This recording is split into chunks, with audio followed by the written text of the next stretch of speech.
Good morning, good afternoon, good evening, wherever you may be. Welcome to Good Measure. My name is David and I'll be your host today. Today we have Ben, core builder here at Tracer DAO. He's here today with us to talk about crypto, ETH, blockchain technologies, and hopefully get into the nitty-gritty of DAO tech. Thank you for being here with us today. Do you mind quickly introducing yourself to those in the audience who may not be familiar with you or your work? Yeah, cool. Thank you for having me on. My name's Ben. As you know, I'm a smart contract developer for Tracer. Basically, like 90% of the time I'm writing smart contracts and then also writing other things like bots and stuff like that to interact with the smart contracts. Basically, yeah, I started working at Tracer maybe over a year ago now, just writing smart contracts from the start pretty much. We started working on a different derivatives protocol before perpetual pools, but then we shifted all our focus onto perpetual pools, and I've been working on that for maybe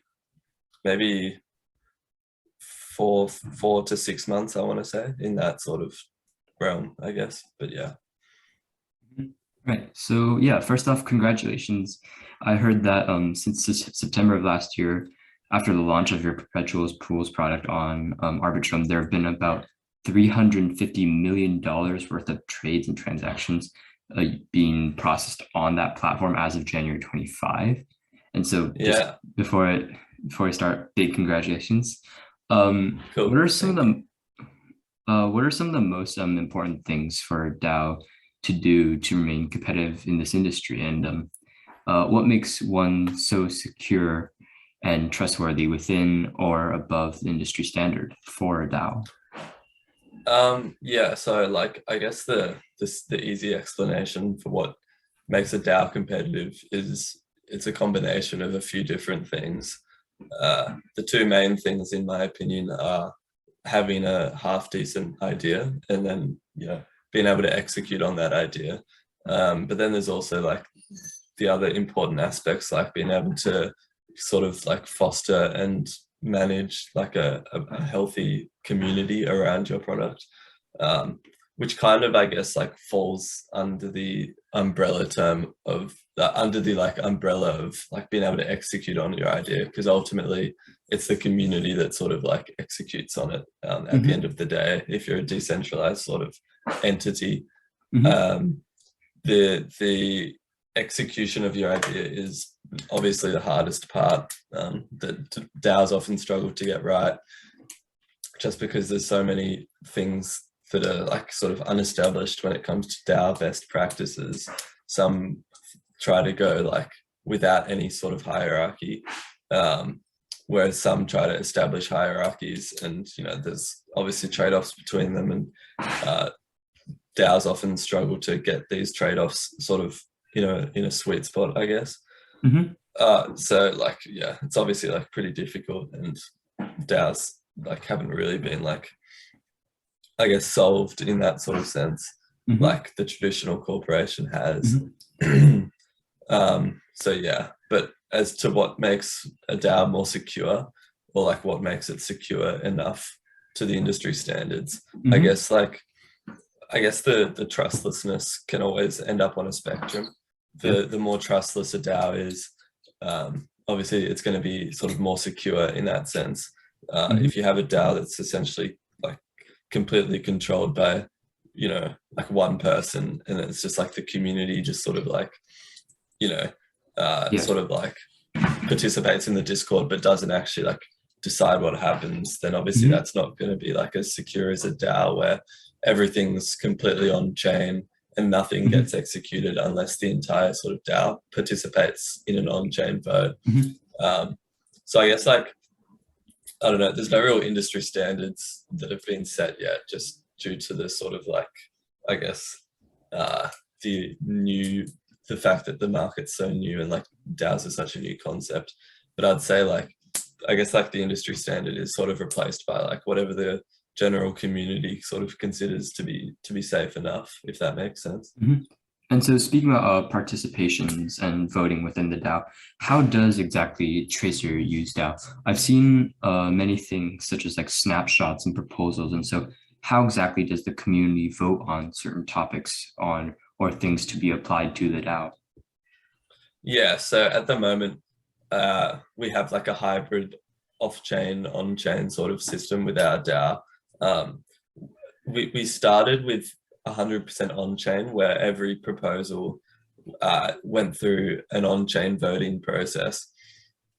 But the thing about that was it was just like way too expensive, and every single vote would cost like upwards of like, you know, $50 sort of thing. And that's just not sort of like going to encourage voter participation. Yeah. So then what we shifted to as a compromise, like between security and just like efficiency of the DAO, was using Snapshot, which is like an off-chain sort of voting process that just sort of looks at people's token stake to determine their voting power.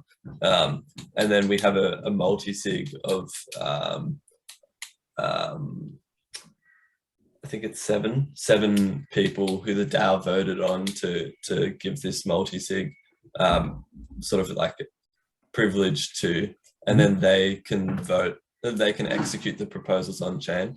So what that sort of looks like in practice is there might be a proposal that's like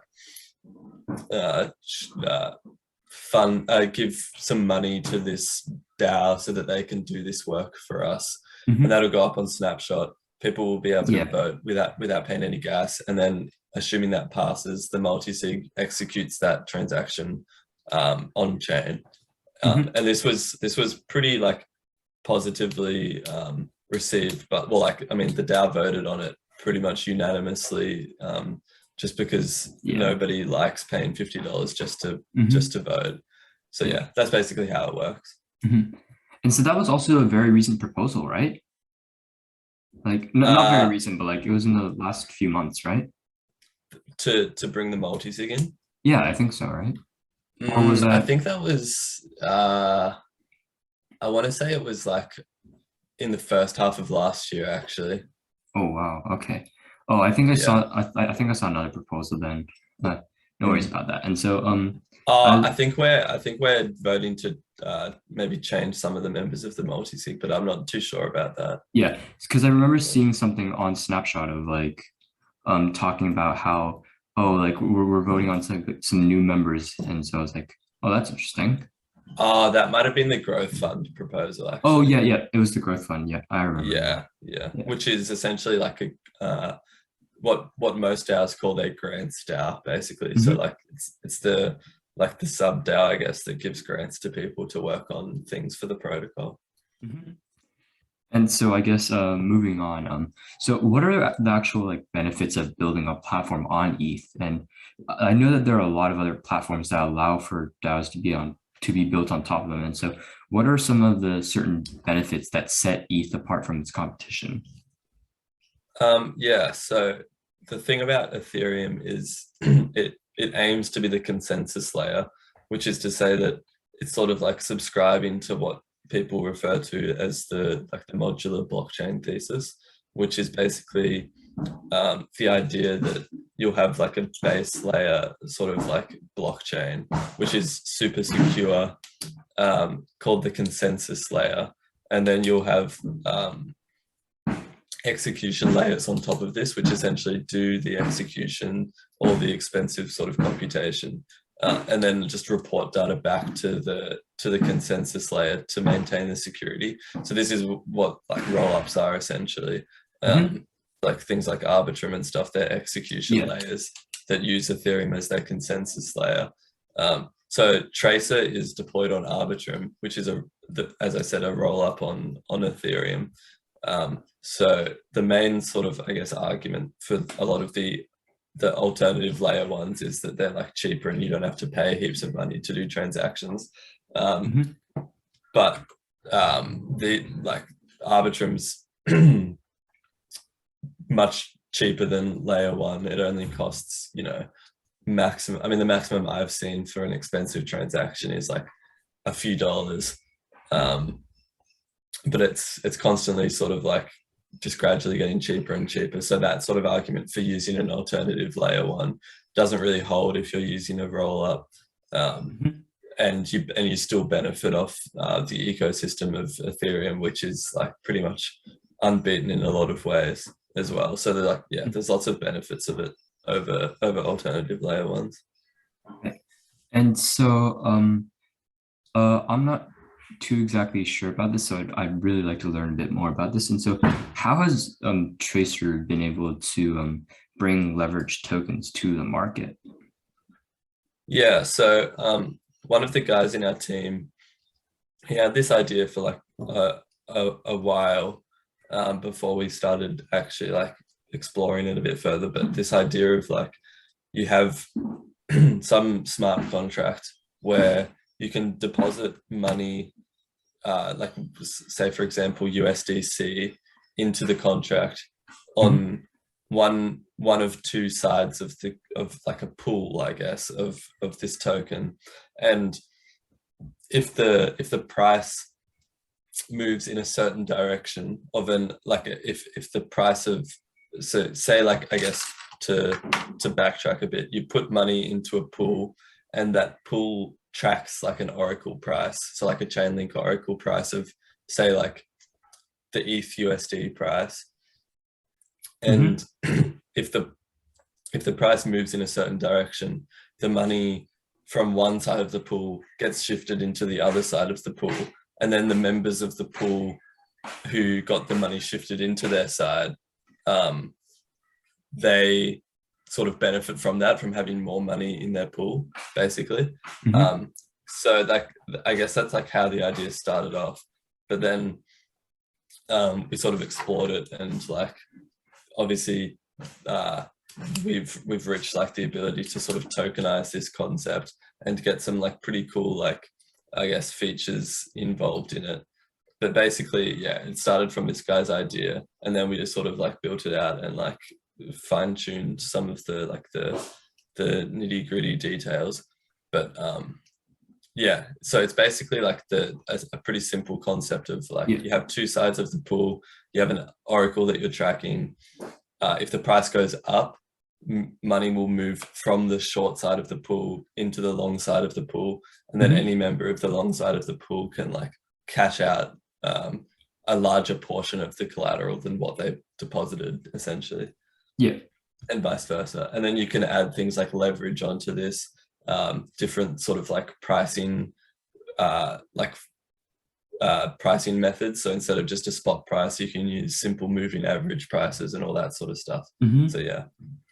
All right. And so due to the market's sort of rapid increasing interest in crypto, there have been like hundreds and thousands of, like, I don't think it's up to that number, but like there's been definitely a ton of scams, market manipulation schemes going on behind the scenes. And and speaking about the proposal that we were talking about earlier, I saw the recent as Crypto Market Integrity Coalition, I think, that was proposed by some major crypto organizations, and also the new bill that's going to be moved forward by the Biden administration.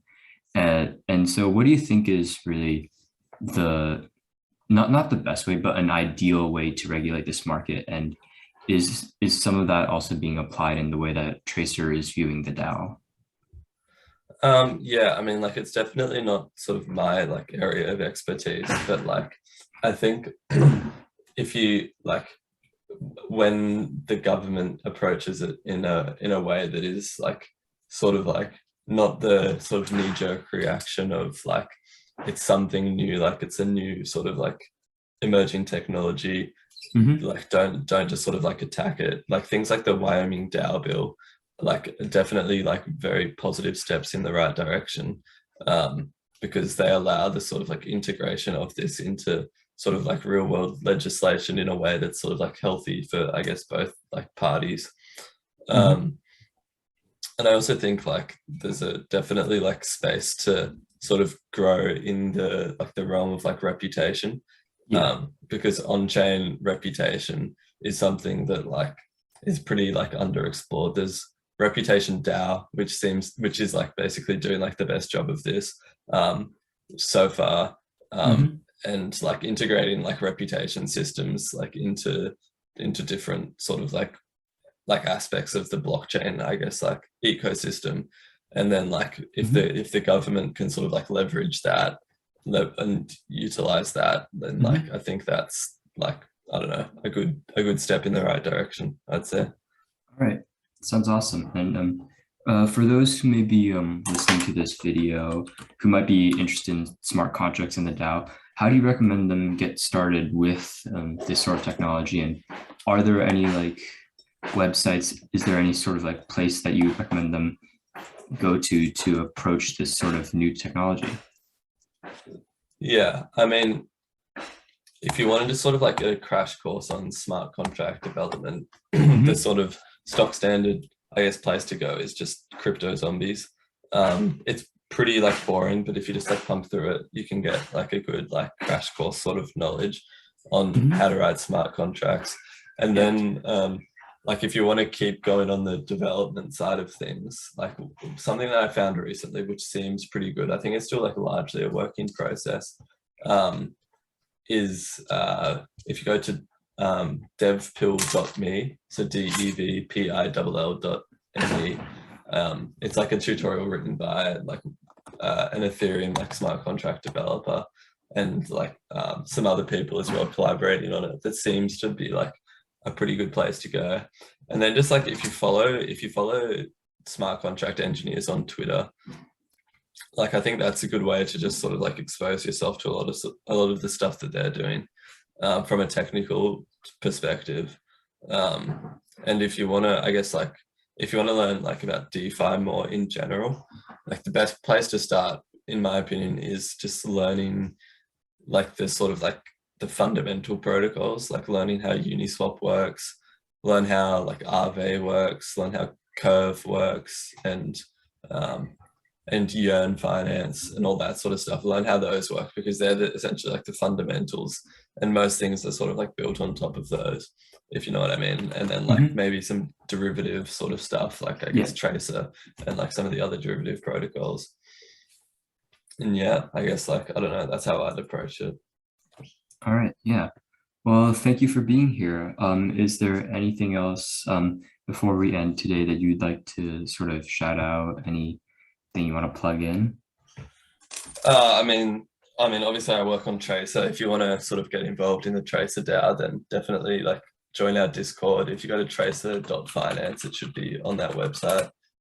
Just like come in, get involved. If you want to do some dev work, there's stuff there. There's basically like stuff for everything, I guess. Alrighty. Well, thank you. Cool. Thank you for having me.